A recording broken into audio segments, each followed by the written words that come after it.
Kan begitu supaya tidak ada apa-apa di hati saudara-saudara dan baik pemuda maupun pemudinya. Tapi apakah kalau mereka itu berkerudung lantas mereka jadi bahlul? Jadi sebagaimana yang diberisikan oleh setan-setan barat, ojo kudungan kon dipengit kon dikongkon yang pawon tok. Apa betul itu? Nyatanya salah. Nyatanya hasutan dan bisian ini meleset. Bahkan saya bisa katakan sebaliknya. Pada satu waktu itu televisi di Amerika dikuasai oleh 3 perusahaan swasta, bukan pemerintah.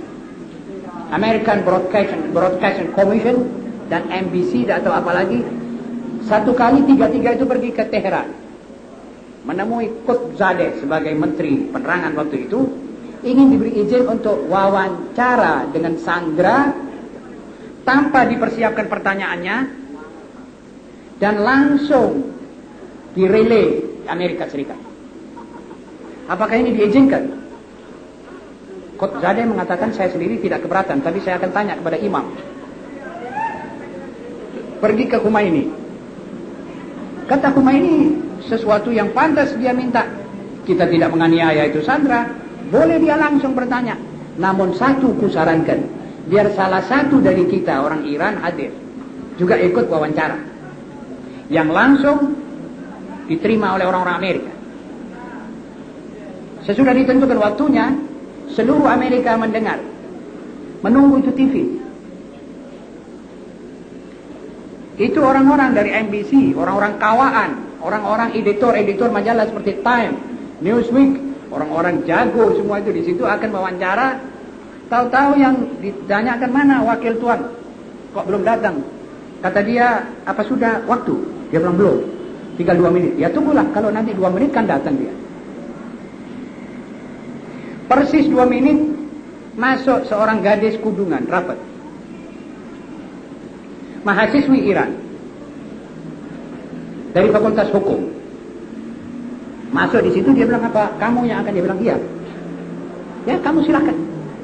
Mulai bertanya. Saya ini yang tertarik ada satu masalah panjang lebar. Waktu ini orang-orang tanya, apa kamu sekalian pernah sakit? Dia bilang iya pernah sakit. Bagaimana perawatannya? Baik.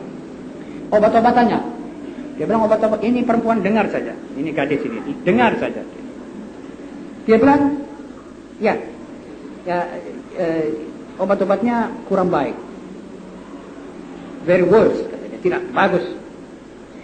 Lalu dia tanya, ini perempuan, dia bilang saya mau tanya, apa kamu masih punya bekas-bekas botol-botolnya atau obat-obat itu? Dia bilang ada. Coba tolong. Diambil, dibaca dan ditunjukkan. Made in United States of America. Ini made in USA. Ini obat yang kami belikan untuk mereka, ini obatmu. Jadi kalau mereka bilang tidak cocok, ya kamu yang tidak baik membuat obat. Saudara-saudara yang terhormat, saya demi Allah kagum. Apanya yang saya kagumi? Kecerdasannya ini gadis yang kudungan ini. Kenapa orang kudungan kok begitu cerdas? Kok barat bilang bahlul? Lah yang sudah buka kudung ini bisa bikin apa? Nuwun saya bukan. Coba. Kita belak-belakan saja pagi ini, tidak apa-apa. Sudah pernah bisa bikin apa? Saudara-saudari yang terhormat, kalau kita taklid, salah taklid, kita bisa terjungkir. Saudara tahu sistem co-education yang kita ambil dari barat secara merem ini, bahayanya lebih banyak dari maslahatnya. Bukan saya yang berbicara begini, ahli-ahli pendidikan Jerman Barat dan Inggris yang mengatakan begini. Sekarang ini sudah pembahasan baru, kita masih keranjingan didikan edukasi. Ini kita ketinggalan. Jadi abad kebangkitan di sini ini barangkali yang akhir. Mudah-mudahan tidak. Sebab waktu saya ke Turki, tadi saya ceritakan, orang Turki berharapan besar bahwa Indonesia lah yang akan mengimami kebangkitan Islam ini. Sampai saya mula-mula waktu dia bicara di muka para ulama, Saya kira-kira dia ini mau mengambil hati saya sebagai orang tamu bangsa Indonesia. Barangkali dia mau ambil hati saya, dia bilang ini Indonesia. Dan yang kami harap nanti akan menjadi imam dalam masa kebangkitan Islam itu. Saya agak sedikit tidak senang dengan kata-kata begitu. Saya khawatir itu cuma mengambil hati. Saya datang, saya waktu giliran saya bilang saya tadi syukur kepada Allah kalau saudara-saudara mempunyai begitu sangka yang baik pada Indonesia. Namun saya sebagai orang yang dilahirkan di situ dan ayah dan ibu saya kelahiran sini, saya tahu bahwa persiapan kita belum sebagaimana yang saudara bayangkan. Satu orang menyambut lagi, dia bilang tidak, persiapan saudara cukup. Saudara sudah bisa menumpas PKI. Saudara adalah kelompok terbesar umat Islam di dunia. Pakistan sekarang sudah menjadi 60. Sesudah dipecahkan oleh Barat, Bangladesh, diserobot oleh India, menjadi 60. Indonesia saja yang lebih dari 100. Ini masih berharapan, ngotot juga. Lalu saya bilang ya mudah-mudahan siapa tahu, barangkali ada malaikat lewat mengatakan amin, kita akan pimpin. Namun persiapannya saya lebih tahu dari saudara-saudara. Belum. Ulama kita masih berpecah. Kita masih dikurung dalam kotak-kotak dan merek-merek. Belum pakai satu merek. Dan belum ada imamah. Last but not least, belum ada imam. Tapi mereka sudah mengerti. Apa itu imamah? Imamah akan lahir pada waktunya. Tidak bisa dicari. Kecuali imamnya ditentukan oleh Allah. Seperti Imam Mahdi. Nanti di akhir zaman akan timbul Imam Mahdi. Yang oleh sementara ulama kita ahli sunnah wal jamaah juga keliru mengatakan tidak ada Imam Mahdi. Hadis-hadisnya Imam Mahdi mutawatir kata Imam Syaukani dan Suyuti. Itu nanti kita bicarakan mengenai lain. Itu sudah imamah untuk seluruh dunia. Tapi imamah di tempat itu bisa dilahirkan oleh keadaan itu. Ma'asyiral muslimin rahimakumullah. Sekarang ini setiap suasana yang mengelilingi kita, setiap kejadian yang melintasi di mata kita, setiap krisis yang menimpa kita, setiap penyelewengan manusia dewasa dan remaja sekarang, semuanya itu seakan-akan menyuruh kita untuk kembali kepada Islam. Rujuk pada Islam, tidak mundur. Apalagi setelah saya tahu bahwa saudara-saudara sekalian ini pada umumnya adalah kalangan ahli sunnah wal jamaah. Kita harus maju menerapkan sunnah Rasulullah SAW. Dan tinggalkan itu bisian dan hasutan setan yang mengatakan kalau kamu begini nanti kamu akan mundur. Sama sekali tidak ada. Dan percayalah, kalau sekolah-sekolah Islam di Surabaya ini kompak memakai satu leerplan dan satu leerstoffen, pakaian yang sama yang diridhoi oleh Allah, cara-cara yang betul-betul scientific, kalah ini sekolah-sekolah Katolik ini. Tapi kalau kita ikuti mereka, kita belum tentu kuat. Mungkin jumlah besar, tapi kualitas turun. Kita tidak bisa membentuk satu kaum elit. Ya karena besar, karena ya memang muda-mudi sekarang ya lebih senang kalau diadakan koedukasi.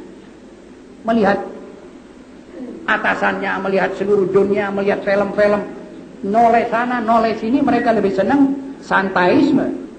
Tetapi kualitas tidak akan saudara capai.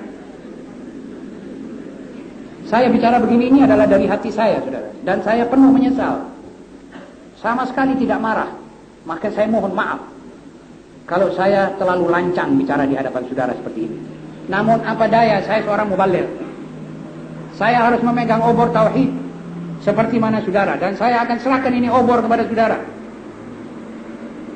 Demi Allah yang menciptakan kita semua, andai kata 10 saja dari gadis-gadis saudara ini berpakaian indah sebagaimana yang diperintah oleh Allah, lalu dia jalan mendemonstrasikan pakaian Rasulullah SAW, maka akan tertariklah kepada mereka ini hampir 3/4 gadis Islam di Indonesia, di Surabaya. Saya berani menyatakan ini karena begitu kalian pergi mau menonjolkan agama Allah, kalian akan dibantu oleh Allah. Dengan apa? Dengan kemenangan. Dengan massa besar yang mengikuti saudara. Tadi saya bawa contoh perempuan Iran Saudara yang pernah pergi haji lihat, Iran tidak pernah buka kodok. Saya pernah tinggal di satu rumahnya kiai. 1 minggu saya tidak pernah dengar suara perempuan dari luar. Saya duduk di satu ruangan di muka, tidak pernah dengar satu suara perempuan. Masing-masing di tempatnya, bekerja. Ada lagi yang perlu saya berita gembirakan pada gadis-gadis dan ibu-ibu guru. Perempuan-perempuan itu pada waktunya dengan seperti roko untuk pakaian yang besar itu, di dalamnya ada senapang mesin, dia perang itu. Percaya apa tidak? Dia orang mempunyai bazooka. Sudah baiat sama imam bahwa dia akan mati kalau suaminya mati. Dia tidak mau akan ditawan oleh kaum kafir. Sudah habis-habisan. Karena itu saya belum membayangkan mereka akan, Amerika pun kalau menyerbu akan menang. Belum tentu. Sebab serbuannya Amerika yang pertama menyebabkan kapal-kapal terbang yang sudah diatur itu koprol semuanya. Tanpa ada apa-apa. Siapa yang membuat itu? Adalah Allah. Yang membantu umat itu tadi. Saudara tahu Soviet Uni?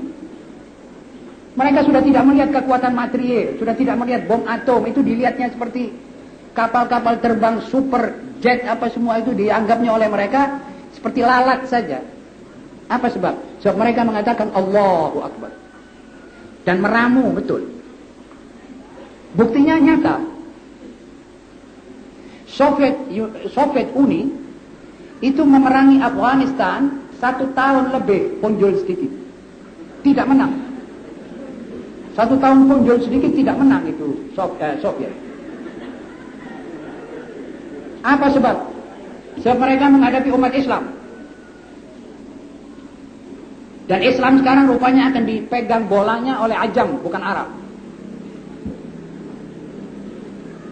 Karena itu, kalau Soviet Uni 1 tahun belum bisa mentas menghancurkan umat Islam di Afghan, padahal mereka adalah gerilyawan, bagaimana satu hukumah, satu pemerintahan yang sudah berdiri